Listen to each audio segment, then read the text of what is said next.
Bonjour à tous, aujourd'hui je suis ravie de vous présenter ce PowerPoint consacré à l'étude du type argumentatif. Qu'est-ce qu'une thèse? Qu'est-ce qu'un texte argumentatif? Le texte argumentatif est un genre fréquent où l'on exprime une prise de position sur un sujet généralement controversé, tel qu'une actualité, une question éthique ou un enjeu social dans le but d'influencer ou de convaincre un destinataire. L'argumentation se construit autour de trois pivots: la thèse, les arguments et les exemples. La thèse est l'opinion principale ou la position que l'auteur soutient dans un texte argumentatif. Donc c'est l'idée centrale.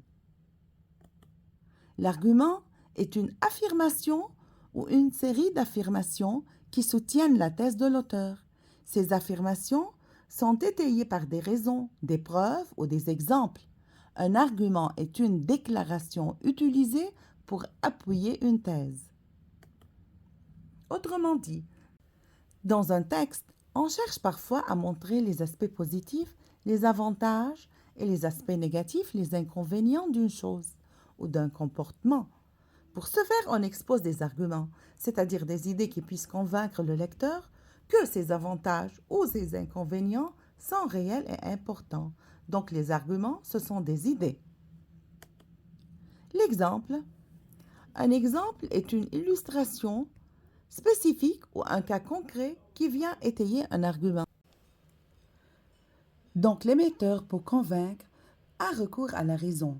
Il produit une thèse, des arguments illustrés d'exemples, le tout structuré par des relations logiques. Il y a plusieurs types d'arguments. Tout d'abord, l'argument logique. Il est rationnel. Sa vérité est de l'ordre de la cohérence interne. L'argument de valeur, il se réfère à des valeurs communément admises et partagées. Il est invalide en dehors de ce système. Il y a l'argument d'expérience, fondé sur l'observation et l'expérience, et souvent de l'ordre du constat. Il y a l'argument d'autorité.